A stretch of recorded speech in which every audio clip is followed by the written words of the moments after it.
Hello everyone, my name is Sajid Prasad and today I'll be presenting chapter 10 from Fundamentals of Business Process Management by Alan Dumas and others. The topic is process implementation with executable models. The chapter focuses on how we can take conceptual process models and transform them into executable models for automation using BPMN.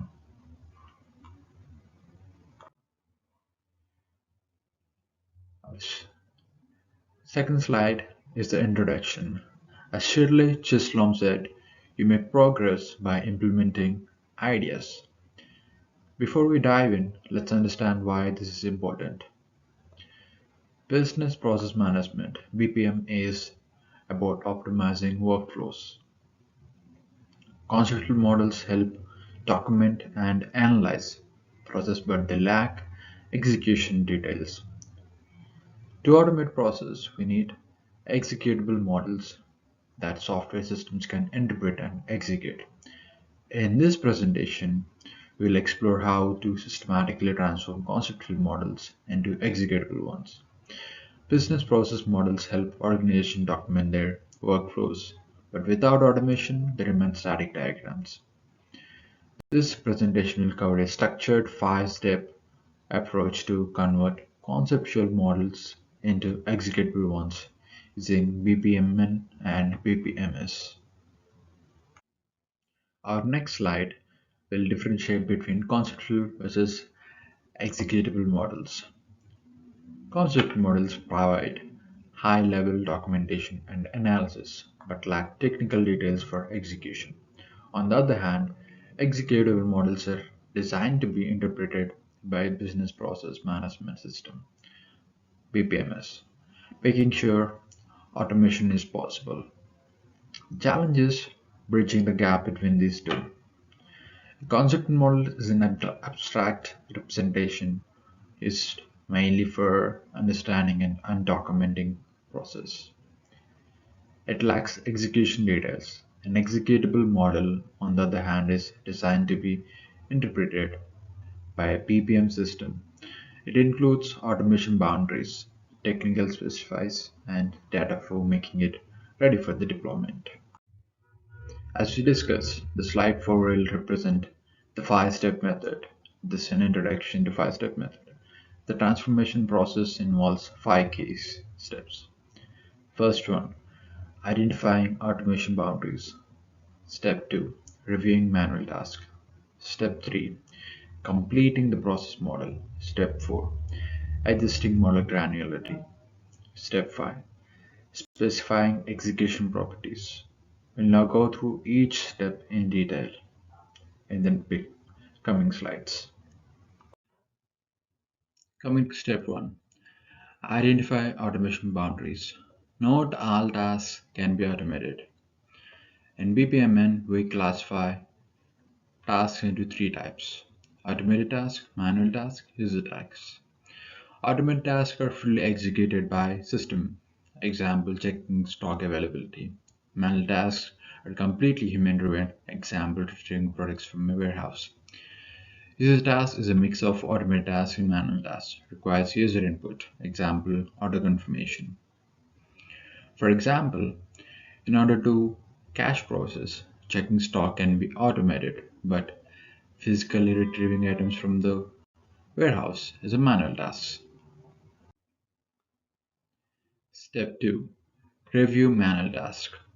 The principle here is if the BPMS cannot see the task, it does not exist. We can handle manual tasks in two ways. One, convert it into user task, allowing human interaction via BPMS. And two, automate it using technology such as barcode scanners or IoT sensors. Example, in role processing, applicants submit documents manually by integrating a BPMS. Submission can be handled via an online system, reducing delays. Converting manual tasks into system managed tasks. Converting them into user tasks where users manually confirm completion. Example, marking an item as shipped. Use automation like barcode scanners to update inventory. For example, in loan approval, the blank clerk manually reviews an application. You can link this to BPMS by allowing the clerk to enter their decision into an online system. Step 3. Completing the process model.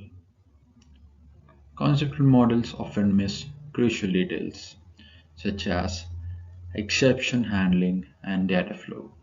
Exceptions. What if a customer cancels an order? What if stock is unavailable? Data flow. Each task needs clear input and output data. For instance, an order cancellation should trigger a refund process, ensuring smooth execution. Conceptual models often focus only on the ideal scenario. However, in real life, exceptions happen, such as system failures. Example, AI system crashes during order processing. Missing information. Example, incomplete customer details. Process cancellation. Example, customer cancel orders after payment. To make a fully model executable, we must account for these exceptions with exception handling and proper data flow. Step 4. Adjusting granularity. Tasks in a conceptual model may be too broad or too detailed. The key role: PPMS adds value when coordinating work between resources. Example, instead of single enter and approve and transfer task, it should be split into separate enter transfer and approve transfer tasks to enforce security measures. Finding the right level of detail. A process model must be at the right level of granularity. If tasks are too abstract, they need to be split into smaller steps. If tasks are too detailed, they should be combined for efficiency. For example, task verify loan application may involve two people, one for credit history check and another for income verification. These should be separate tasks. Conversely, enter customer details should be a single step instead of breaking it into enter name and address. Coming to the last step, which is step 5. Specify execution properties. To make a model truly executable, we need to define execution process and properties like variables and data types. Example, purchase order details, service task details. Example, API connections to ERP systems. User task interface. Example, BPMS generated forms for approvals. Business rules. Example, TMN for risk assessment in loans. Without these, BPMS cannot function correctly. Technical implementation details. Now that our process is structured correctly, we need to specify execution details like data variables, service connections, business rules, loan risk assessment criteria. These details ensure that our BPMS can execute model that effectively work under these specific executive properties. Coming to the three model notation standards, which is BPMN, CMMN, and DMN. BPMN stands for Business Process Model and Notation. CMMN stands for Case Management Model and Notation. DMN stands for Decision Model and Notation. To enhance process execution, we use Specialized Model Standards. BPMN is best for structured workflows. CMMN is used for case management, example, handling customer complaints. DMN handles business rules, example, automated loan approvals. Coming to the slides 11. Business rules with DMN. Why DMN? Business rules often change and should be separated from the process logic. DMN decision table defines conditions, making process models more adaptable. Business rules change often. Remember that. Using DMN for complex decision. DMN decision model and notation helps manage business rules separately from process flow. For example, in a loan approval process, a DMN table evaluates factors like credit score and income to determine eligibility. This makes process adaptable without redesigning them. Example, a bank may use a DMN table to assess loan applicants based on the credit score, income, and loan amount. This is also known as decision table.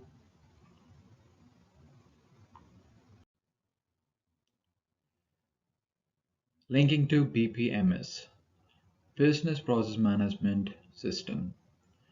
BPMS provides real-time execution by connecting database and APIs, managing user interactions, handling exceptions dynamically, linking process models to execution. BPMS ensures integration with external services, example, sending invoices, user task management, example, approving purchase orders, process tracking and monitoring, example, identifying bottlenecks. Example, Caminda BPMS integrates BPM models with external services like ERP systems. Slide 13 is a small case study which is automating order to cash. Before automation, manual approvals cause delays, error due to human intervention. After BPM automation, stock check automated, customer confirmations via BPMS, real-time tracking of orders, billing and invoicing happen in real time. This reduced error and increased efficiency. This resulted in faster order fulfillment and fewer errors. Key takeaways from this whole presentation. First one, conceptual models need transformation for execution. Second one, not all tasks can be automated. Identify boundaries. Third one, exception handling is crucial for reliability. And four, BPMN, CMMN, and DMN help structure execution. And five, BPMs ensure seamless automation and integration. These are the key takeaway points from the whole presentation. In this presentation, we covered the 5-step method for process execution, the role of BPMN, CMMN, and DMN, how BPMS enables automation. Thank you for your time. If you have any questions, feel free to ask. Also, if you'd like to connect, you can reach me at my email ID, which is mentioned on the last slide, and you can ask the questions. Thank you.